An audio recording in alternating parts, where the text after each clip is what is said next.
Hello দর্শক বন্ধুরা, তোমরা সবাই কেমন আছো? আশা করি ভালো আছো। আর আমিও খুব ভালো আছি। আর আমি ভালো আছি বলতে আমি এখন একটু ভালো আছি, আবার একটু পরে খারাপ আছি, এইভাবে আমার দিন যাচ্ছে। তো যাই হোক, আজকে আমি এখান থেকে আমার মিনি ব্লগটা শুরু করব। তো দেখতেই পাচ্ছ আমি এগুলো শোকেসটা কিন্তু ভালো করে পরিষ্কার করে নিচ্ছি, কারণ এই শোকেসটার মধ্যেই কিন্তু আমি এই প্রাইজগুলো রাখি। আর এগুলো কিন্তু সব আমার মেয়ের প্রাইজ, কারণ মেয়ে যেহেতু একদম ছোটোর থেকে ডান্স আর ড্রয়িংয়ে কিন্তু ও যুক্ত। আর স্কুলেরও তো প্রচুর প্রাইজ আছে। আর তো দেখতেই পাচ্ছ তোমরা যে আমি এই যে এখানে যে যত সার্টিফিকেট আছে না, সার্টিফিকেটগুলোর মধ্যে না অনেকটা ধুলো পড়ে গেছে। আর আমি এগুলো আগে সপ্তাহে 2বার থেকে 3বার কিন্তু পরিষ্কার করতাম।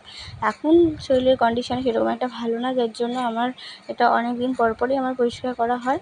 তো যেহেতু 2 মাস মতন পরিষ্কার করা হয়নি, আর দেখো কত ধুলো পড়ে গেছে। আর এই ধুলোগুলো কিন্তু এগুলো সব এইভাবে আমি পরিষ্কার করে আমি এগুলো আবার গুছিয়ে রাখবো। তো এইভাবেই আমি এগুলো কিন্তু গুছিয়ে রাখি। আর এগুলো দেখতে পাচ্ছি এগুলো কিন্তু আরও উপরে আছে, এগুলো নামিয়ে আমি পরিষ্কার করবো। আর এগুলো কিন্তু সব কিছুই আমার মেয়ের প্রাইজ।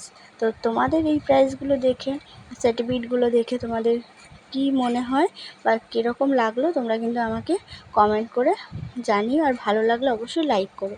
তো মেয়েকে নিয়ে অনেক খাটাখাটনি দৌড়াদৌড়ি করেছি, যার জন্য মেয়ে আজকে এগুলো অর্জন করতে পেরেছে। আর এই জন্য কিন্তু আমি বাড়িতে অনেক কথা শুনেছি।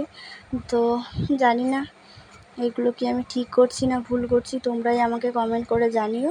আর এগুলো দেখো, এগুলো কিন্তু মেয়ের সব মেডেল। আর আমার মেয়ে কিছুদিন আগে নৈহাটি ঐকতান মঞ্চ থেকে ও কিন্তু গোল্ড মেডেল পেয়েছে। আর যেহেতু মেয়ে নাচের সঙ্গে যুক্ত, ড্রয়িংয়ের সঙ্গে যুক্ত, আর ও কিন্তু প্রচুর গিফটও পেয়েছে। তো দেখো এই যে এই গিফটটা দেখছো, এটা কিন্তু ওর স্কুলে ওর অ্যাজ ইউ লাইকে ওকে আমি বিদ্যাসাগর রেডি করেছিলাম। তো ও কিন্তু 2nd পজিশন পেয়েছিল, আর তখন কিন্তু ওই বোলটা ও পেয়েছে। আর এগুলো দেখছি, এগুলো কিন্তু সব কফি মাগ। আর কফি মাগ আমি আরও বাড়িতেও ইউজ করছি। তো কিছু তো রেখে দিয়েছি, যাতে ও বড় হয়ে ও দেখতে পারে যে ও কী কী পেয়েছে ছোটোবেলায়। আর এগুলো সব কিছুই আমার মেয়ের গিফট। আর এখানে তো কিছু গিফট আছে, আরও গিফট আছে ঘরে, অন্য শোকেসেও আমার অনেক গিফট আছে, সেগুলো তোমাদের সাথে আমি পরে শেয়ার করব।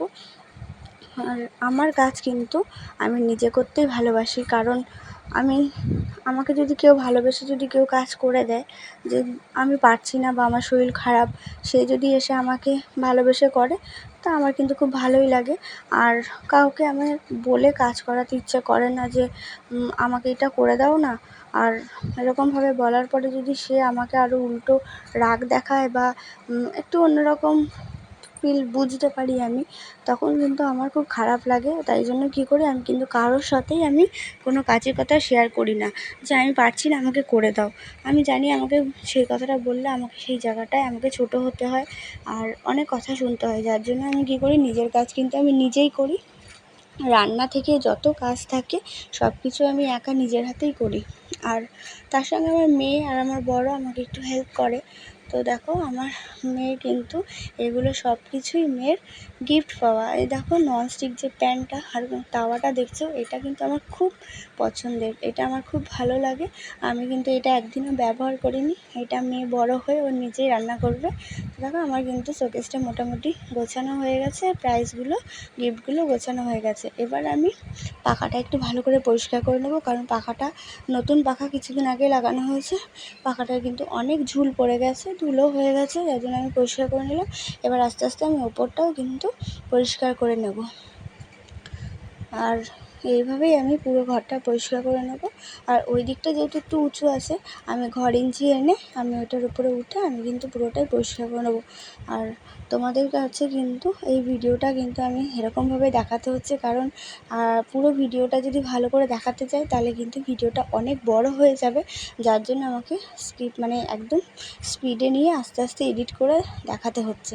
তো যাই হোক, দেখো আমার ওই দিকটায় যেহেতু অনেকটা উঁচু, আমি হাত পাবো না, তাই জন্য আমি কী করলাম, ঘর ইঞ্চিটা নিয়ে এনে আমি ওইটার উপরে উঠে কিন্তু এগুলো পরিষ্কার করছি। এই সব কাজ কিন্তু আমাকে একাই করতে হয়, যার জন্য কষ্ট হয় ঠিকই, কিন্তু কী করব, কষ্টের কথা আর কাকেই বা বলবো। সেরকম সবাই আছে বাড়িতে, কিন্তু বোঝার মতন কেউ নেই। তাই জন্য নিজের কাজ নিজেই করে নিই যতক্ষণ, সারাদিন বা যতক্ষণ পারি নিজের কাজ নিজে করে নিয়ে। আর আমার কিন্তু দেখো, আমার সব পরিষ্কার করে আমি গোছানো হয়ে গেছে, মেয়ে পুজো দিয়ে উঠেছে। আর তোমাদের এই ভিডিওটা কেমন লাগলো তোমরা কিন্তু অবশ্যই কমেন্ট করে আমাকে জানিও। আর আমার মেয়েকে তোমরা একটু আশীর্বাদ করো, যাতে ও সামনের দিনগুলো আরও এগিয়ে যেতে পারে।